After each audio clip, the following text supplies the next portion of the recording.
I found myself utterly clueless about the unfolding situation, spending countless hours harboring doubts about my husband. This was nearly a decade ago when I was in my 30s and had recently tied the knot with him. Despite his relentless commitment to work even before our marriage, I anticipated a challenging life together. However, the prolonged periods of his absence left me feeling isolated. Initially, I tried to let him unwind during the scarce moments he was home, but my frustration mounted. As time passed, my demeanor towards him turned harsh. Each time I encountered his face, my husband attempted to pacify me. However, if he sensed my dissatisfaction persisted, he started to ignore my grievances. I yearned for his attention despite the demands of his profession simply because we were married. This sentiment overwhelmed me, preventing me from objectively assessing our relationship. My emotions got the better of me, and I could no longer view my husband objectively. Every argument led him to promise settling down soon and visiting the island I loved. Yet these assurances remained unfulfilled. Frustrated, I questioned the priority of work over our relationship, expressing my weariness at his constant excitement that saddened me. No matter how hurtful my words, my husband never took them seriously. A nagging feeling crept in that our marriage was on the brink of collapse. He sensed my indifference, and soon after, I began to suspect infidelity. Initially, I dismissed it, attributing his frequent business trips to the nature of his job. However, the discovery of a hotel receipt and membership card in his suit pocket raised suspicions. It indicated stays on days he claimed to be on business trips, accumulating points for multiple nights. As a successful professional, my husband was popular with his female colleagues, leading me to speculate about his involvement with another woman. Fed up, I decided to lead my life independently, disregarding his infidelity. The initial enjoyment of this newfound freedom waned as I grew weary of pretending to be happy. The realization dawned that perhaps it was time for both of us to break free from a marriage where we were avoiding each other as husband and wife. Accepting the possibility that my husband might find happiness elsewhere, I contemplated moving on to the next chapter of my life. Despite the lingering love for the man I once adored, the realization hit me that I no longer wished to spend my life with him. Summoning courage, I initiated the process of seeking a divorce, grappling with the idea that there might be no alternative but to end our union. Days of deliberation led me to send a text message to his cell phone, asking him to come home early. "I need to talk to you," I texted him on his cell phone. "I need to talk to you too, and I'll try to leave as soon as possible," he replied promptly. Despite being certain about my decision to seek a divorce, I found myself contemplating that my husband might not want the same. The realization that he, too, was seeking a divorce sent my heart racing, making it hard to breathe as I struggled to stand. His heart, it seemed, had moved on to someone else. "Let's not cry anymore," I thought, resolving to end things with a smile. I made my decision and patiently waited for my husband to return home. Around 9 p.m., he arrived, noticeably having lost an unexpected amount of weight. His kind eyes and familiar tone remained, yet an insurmountable gap existed between us. Despite his usual reticence, my husband, a man of few words, kept looking down and stayed silent as I spoke. Wanting to conclude our conversation with respect, I sensed he might be mocking me, which fueled my anger. Although our marriage had been short-lived, we were on the brink of divorce, and I expected him to share his feelings. As frustration mounted, I began to argue with him, but my husband remained silent, attentively listening to my words. Desiring any response, I revealed my knowledge of his new girlfriend, thinking he might be unaware. To my surprise, he looked at me with astonishment and briefly smiled. After a pause, he asked, "What did you know?" Strangely, his joking tone made me laugh, and for the first time in a long while, we shared laughter together, irrespective of the gravity of our conversation. I was elated to share laughter with my husband, reminiscent of our happier times. After that, we engaged in conversation, and there was an odd sense of connection, perhaps because he knew I was aware of the affair. My husband's face seemed rejuvenated as he suggested putting an end to our hostilities. I don't want to leave you because I don't like you, he admitted. Agreeing to my proposal, we decided to clean our room and divide our possessions, turning each item into precious memories, though some were meant to be kept hidden. My husband, typically attached to his belongings, surprised me by readily discarding them. Take anything you want. It's all my fault. This is my atonement, he declared. As we tidied up the room and only our belongings remained, his eyes seemed to well with tears. The sadness he felt mirrored my own, evident in the shared task of cleaning up the mess. Taking a break for the rest of the day after the cleanup, I decided to clear my mind with a bath. While I contemplated seeking compensation from my unfaithful husband, the realization hit me that our relationship had already ended. As I prepared for bed, my husband entered the bedroom, climbed in, and gently embraced me. This is weird, and I feel bad for your girlfriend, I remarked. My husband, trembling, expressed a desire to be by my side one more time. Although I stiffened slightly, he held me close, and when I asked if he was crying, he remained silent. Stroking his back, I noticed the changes in his body, lighter and more bony. Concerned, I asked if he was okay, and he revealed that he had been intentionally losing weight. Pulling away, he took a deep breath and assured me he was fine. Despite my surprise at the transformation, my husband explained that his new physique was preferred by his new companion. Disheartened, I wondered why he couldn't forget about me if he was happy with her. In a moment of sarcasm, I made a comment about tears, trying to keep my sadness at bay. My husband, unfazed, acknowledged my familiar traits, expressing his wish for my happiness from the next day onward. As he lightly snored, I realized he was a man who moved at his own pace until the very end. I hoped for a peaceful future as well and fell asleep after murmuring to my husband's sleeping face. The next day, I'd overslept due to staying up late cleaning the room. Upon waking, I discovered my husband was no longer in bed. In the living room, I found an A4-size envelope on the table. Opening it revealed a bank book, various documents related to marital property, an unusually large sum of money in my name, and divorce papers in a small envelope. My husband's section was already filled, leaving me in a panic.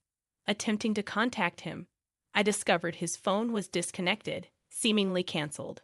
My inquiries with his parents and friends yielded no information.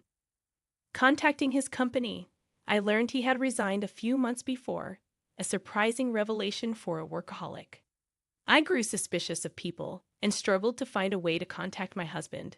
The mental fatigue, building up since before the divorce, almost crushed me. Despite my husband arranging compensation for me, I now felt free. Deciding to spend time in a place I truly enjoyed, I arrived at a remote island, a day's journey from the mainland. With a sparse population of around 3,000 people, I had visited it once with my husband and was captivated by its natural beauty and unhurried pace. My husband had promised we would return to the island after completing his work. Though I missed him, I realized that what I needed now was the peace and quiet of that place. Quitting my job and moving to the remote island a few months later, I rented out my house to someone else. It was a risky move, but I knew I couldn't stay in my previous home any longer.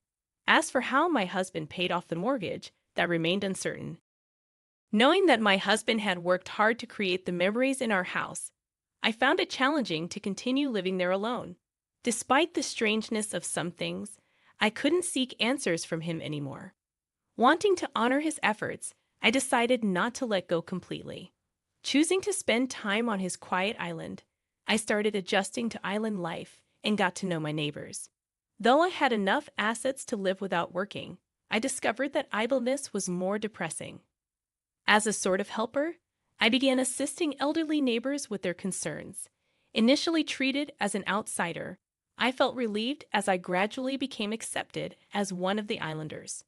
One day, a co-worker informed me that a new client had arrived from the main island for medical treatment.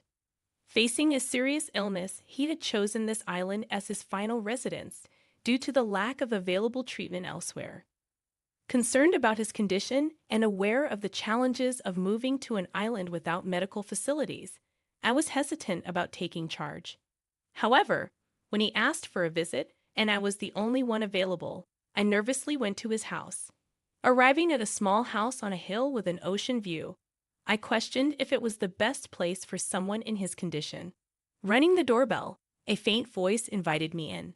As I entered, I found the client sitting in front of a window, with the sun and wind streaming in.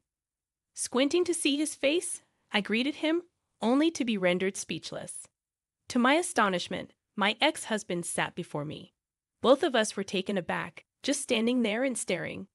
My husband broke the silence, mischievously smiling, admitting that I have found him out.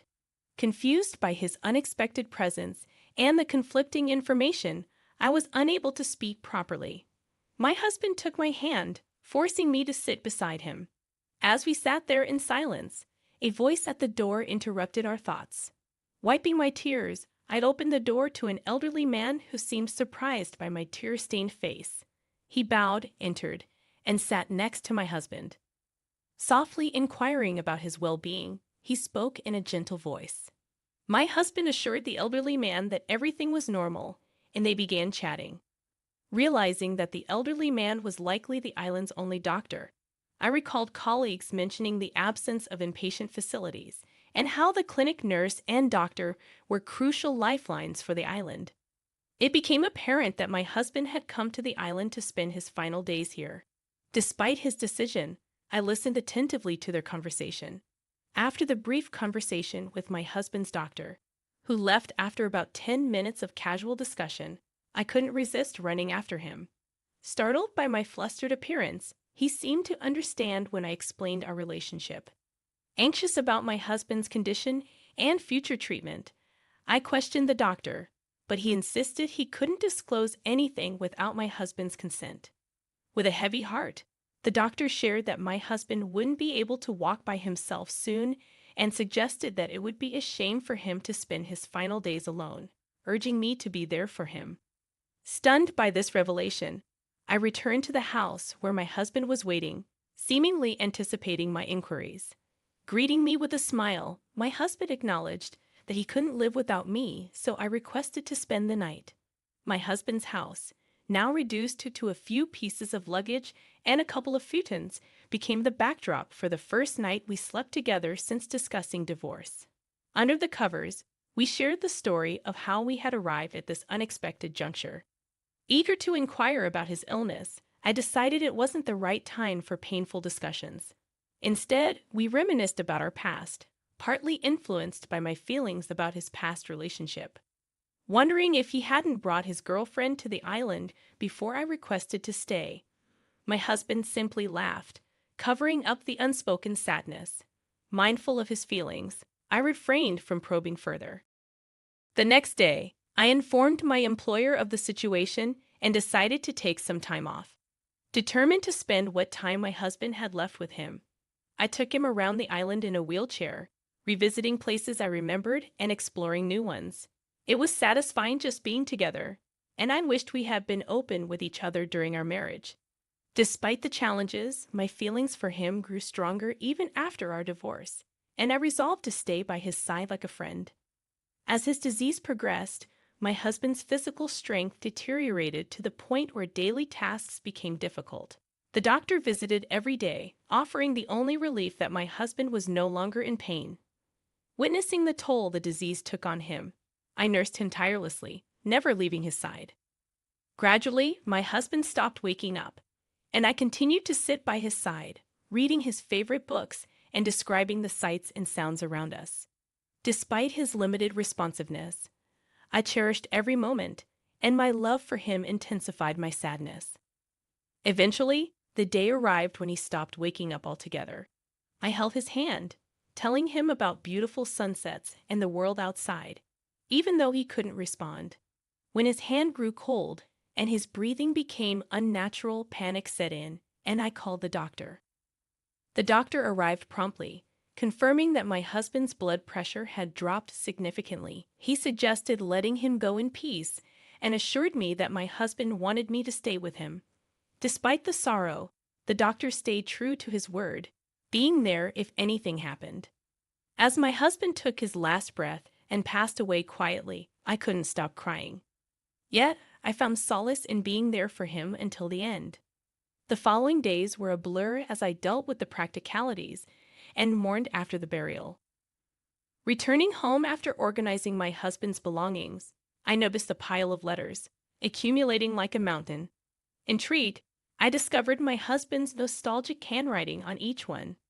Reading through them, I realized he had written dozens of letters, starting from the day of our reunion.